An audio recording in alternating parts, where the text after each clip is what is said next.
You receive a letter from your grid operator. He tells you that a grid outage is imminent due to maintenance work. Fortunately, you have battery control from Fronius, and you can charge your battery to 100% in advance and stop it from discharging for 24 hours.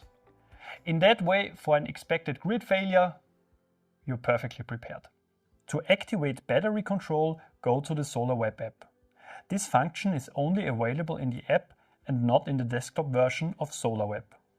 Scroll down on the home screen and press Start. Your battery will now be charged and will not be discharged for 24 hours.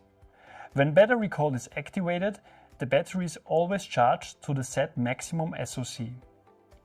If this is set at 90%, for example, manual battery control will only charge to 90%. Once the button has been pressed, you can see the charging progress in the app. By pressing the button again, you can end the battery lock at any time and allow it to return to normal operation.